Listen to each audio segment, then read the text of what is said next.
Comenzaremos por una afirmación que es un dato conocido que nos proporciona la geología.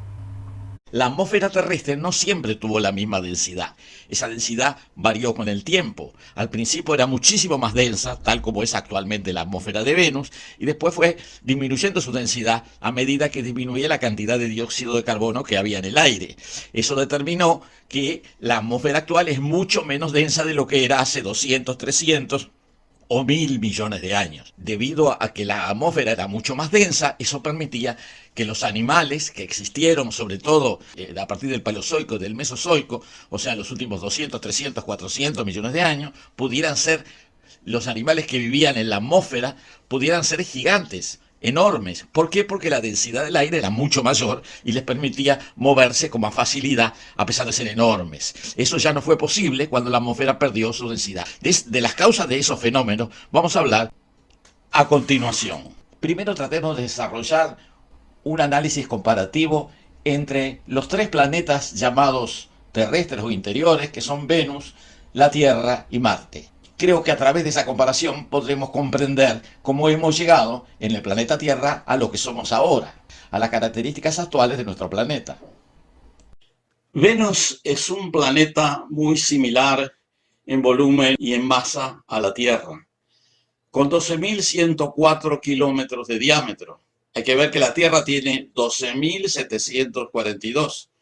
Venus tiene 82% de la masa terrestre. A pesar de ser ligeramente más pequeño que la Tierra, Venus tiene una atmósfera muy densa, 90 veces más densa que en la Tierra.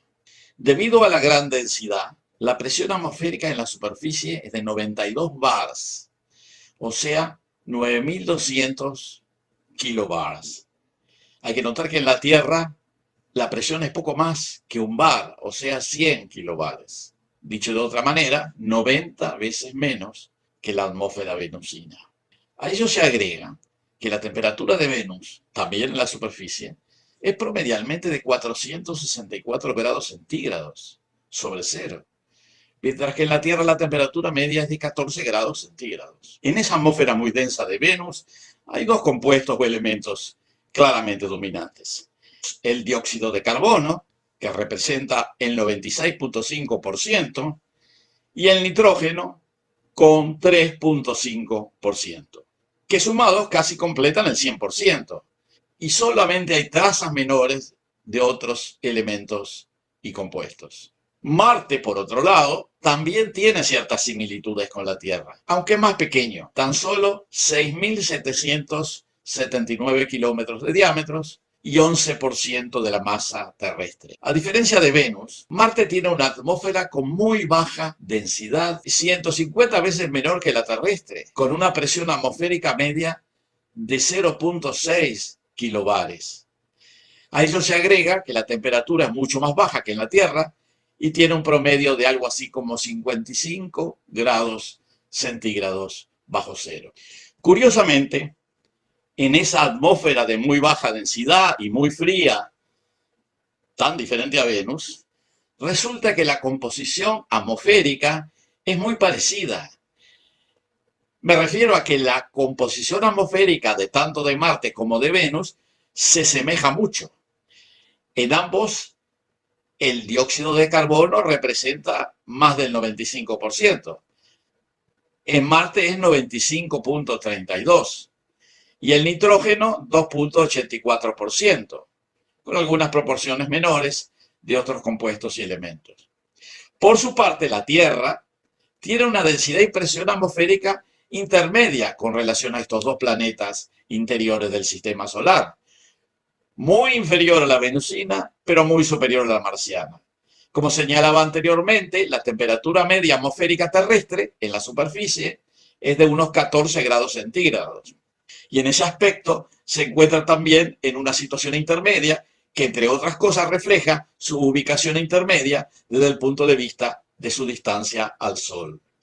O sea, y es lógico que así sea, que la Tierra posee o debería poseer características intermedias entre Venus y Marte en muchos parámetros atmosféricos.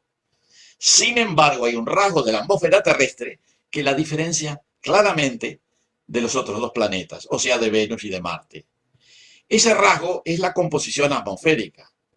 Como decíamos antes, la composición atmosférica de Venus y Marte es similar, pero en la Tierra es completamente diferente. De eso vamos a hablar a continuación. La lógica rigurosa indica que en su formación el planeta Tierra tenía una atmósfera con composición similar a Venus y Marte, o sea, con un 95-96% de dióxido de carbono y un 3 a 3,5% de nitrógeno. Y por supuesto, también, al igual que Venus y Marte, no tenía oxígeno libre. La situación actual es muy diferente. El dióxido de carbono en la Tierra ha prácticamente desaparecido. Hay solamente 0,04%, mientras que el nitrógeno subió de 3 o 4% a 78%, mientras que el oxígeno libre, que era inexistente hace 4.500 millones de años, ahora representa casi el 21% del total. Sabemos que la aparición de importantes volúmenes de oxígeno se relaciona con el desarrollo de organismos fotosintéticos, cianobacterias, fitoplancton, plantas terrestres. Por otra parte, la disminución casi total del dióxido de carbono se debe a la fijación del carbono por los organismos marinos que lo utilizaron para sus caparazones y esqueletos, depositándose en los fondos marinos y formando las rocas carbonatadas de calcio y de magnesio, calizas calcáreas y dolomíticas que representan algo así como 20% de las rocas en las cuencas sedimentarias. Ese proceso de disminución del dióxido de carbono, que al reducirse de 95% a 0,04%, también implicó una importantísima disminución de la masa atmosférica total del planeta, de la Tierra, y llevó al gran aumento del porcentaje de nitrógeno, de 3% a 78%, sin que haya habido ningún incremento significativo de la cantidad total. La masa de nitrógeno no debe haber cambiado, pero sí cambió el porcentaje de 3 a 78%. Por la misma razón, la casi desaparición del CO2, del que se habla tanto a pesar de que hay muy poquito en la atmósfera, realmente muy poquito, la desaparición del CO2 decía que constituía la mayor parte de la cobertura gaseosa terrestre, produjo una sustancial disminución de la densidad y de la presión atmosférica, que era varias veces superior a la actual en tiempos arqueozoicos, o sea, hace 3 o 4 mil millones de años. En otras palabras, las atmósferas iniciales de la Tierra contenían mucha más masa gaseosa con una densidad mucho mayor, 5 a 20 veces superior, dependiendo de la época que consideremos. En esa atmósfera más densa fue posible el desarrollo de organismos aéreos de gran tamaño, como enormes dinosaurios e insectos gigantes. Sabemos la forma como disminuyó el dióxido de carbono en la atmósfera terrestre observando las épocas en que hubo formación de calizas. En parte en el Proterozoico superior, de 1.000 a 500 millones de años, y sobre todo en los últimos periodos del Paleozoico y el Mesozoico, o sea, de 400 millones de años a unos 65 millones de años. Pensamos que precisamente a partir de fines del Mesozoico y durante el Cenozoico o Terciario, o sea, a partir de los 65, 60 millones de años, que la atmósfera adquirió las características actuales: escasísimo dióxido de carbono, abundante nitrógeno, oxígeno libre, densidades mucho menores y baja presión atmosférica. Todo lo anterior permite comprender por qué en el planeta Tierra, en la corteza del planeta Tierra, hay tantas calizas.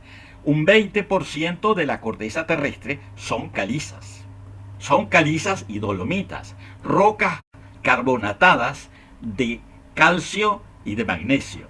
En el planeta Tierra hay calizas, hay numerosas calizas en muchos lugares y en todos los continentes, mientras que en Venus y en Marte no las hay. No hay calizas. Sin embargo, en la Tierra hay muchas calizas. ¿Por qué en la Tierra hay?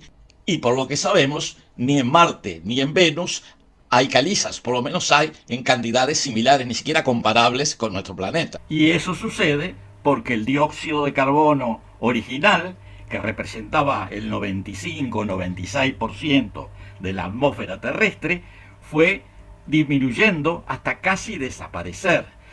En la época en que la cantidad de dióxido de carbono abundaba muchísimo más, la atmósfera era más densa. Eso fue lo que permitió que se desarrollaran enormes organismos, insectos, aves y los conocidos dinosaurios.